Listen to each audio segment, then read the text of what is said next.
this morning before he played, I think it was the AutoZone Liberty Bowl golf tournament.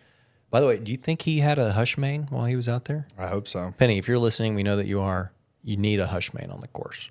Or a transfusion. Big transfusion guy on the golf course. But hush mane, great golf beer. Is that grape juice? Is that grape juice and vodka? And ginger ale. It's a great, great drink. Very refreshing. Sounds like it'd be decent. He had a couple comments this morning. First, in regards to Deandre's situation, he said, and I don't know the direct quote, but it was something along the lines of, we first found out about this about a month and a half ago when the NCAA told Deandre that he had another year of eligibility. Do you think that that is an accurate statement? The NCAA called Deandre and was like, hey, bro, no, you've done Portsmouth, you're declaring, but you have another year. Just throw that out there. And then our university compliance office came back and was like, the NCAA doesn't know what they're talking about. You don't have a year. Do you think that's how that went down? That's the way he sure as heck worded it. I mean, that's what I heard too, but that is a wild.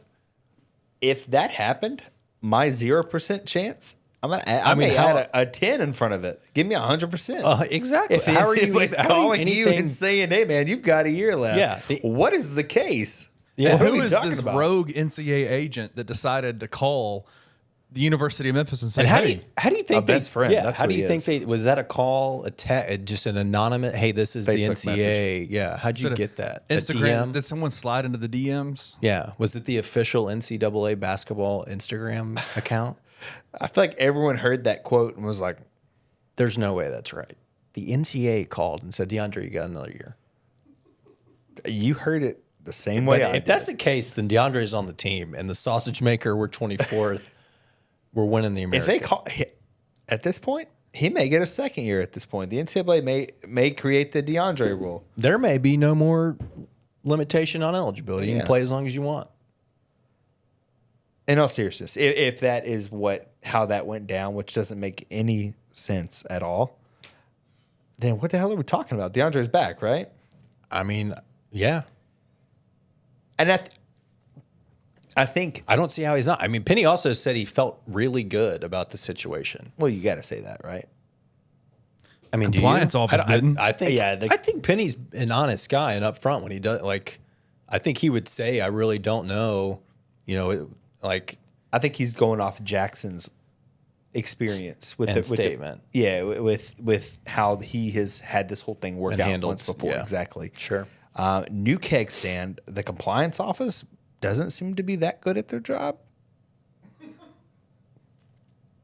Maybe some confusion. No, I'm kidding. I think it's just so. Are you kidding?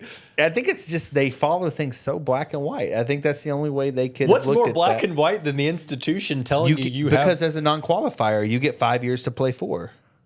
Like there's a but if the NCAA is contacting DeAndre and they're the one that make the rules, then what's more? It wasn't a three-way call. Black and white. They didn't tag them in.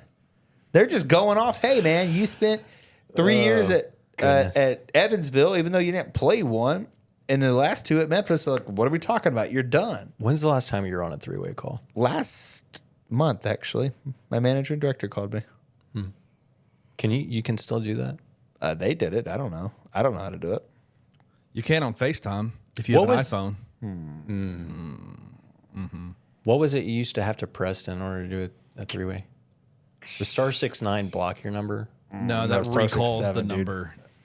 *69 is when you want to. If someone calls you and hangs up. *67 was block your number. Right? No, but one of those. Oh, like block it, like they couldn't say who was calling. No caller ID. Yeah. Dang, dude, throwback. No, I just don't think the compliance office was aware that the NCAA is just calling people up all the time and letting them know that they have eligibility. Yeah, but surely if DeAndre gets a call from the NCAA, he's like, yo, the NCAA president just called me. I've got another year. You think the compliance office may like double check that and be like, oh, really? The NCAA called you. Not just, no, you don't. You're done. I don't know how it works. I don't know if Penny and Co. are talking to the compliance office on a daily basis, and maybe they should be. Maybe they haven't talked to the compliance office. But it doesn't seem like they have. All I've heard is media members that have reached out and reported what the compliance office told them. So, I mean, just what does the compliance office do? Like, what is their job purpose? Make sure we're in compliance. Don't you think eligibility falls in that? Like, at some point, this has to come back on them. And this isn't a shock. Anyone that's a Tiger fan, we've had these conversations with compliance before. I don't know if you've heard of James Wiseman and that whole case. Like, this isn't the first time we have dealt with compliance. So I'm not trying to crap on them because like I wasn't there. I don't know the details. But from the outside looking in, someone dropped the ball somewhere. I don't know if it's on Penny and staff for not reaching out to the compliance office saying, hey, NCAA said they shot DeAndre a text and said he's got another year. Maybe you should look into this. I don't know if it's the compliance office needs to check in with Penny and team and just saying like, hey, you guys got anything new? I don't know where it is. Yeah. But someone dropped the ball. And I don't think that's up for debate. So with that tidbit, if true, you've said you go from 0 to maybe even 100%. It's happening. If that's the case, like, what would be the reasoning for not getting, like, I mean, I think it was on the radio today. I don't know if it was Giannato or Munn. Somebody was saying, the NCAA could come back and say, well, why'd you wait till now to do it? Obviously, he had some things going on in his life. Like, he also didn't know.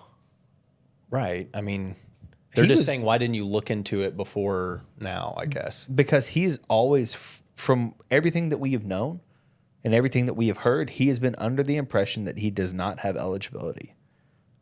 And I mean, I think there's one piece, like one quote out there that counter. Until he got that letter from the NCAA, like a Hogwarts letter. I'm on my Harry Potter game tonight. I don't know what's going on. Yeah, got that letter in the mail. Said you got a year. Yeah. So what's he need an attorney now for if the NCAA's already told him he has a year? That's a great question. And that's an interesting too, because like you can't have an agent, but you can have an attorney. You can have like counsel. And I'm like,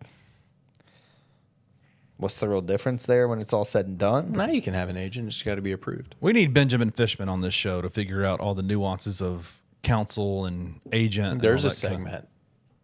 That's a segment? NCAA legal questions. Where's Texas Tiger at? Where's Texas Tiger? We need you on. You're flying here. Get him on.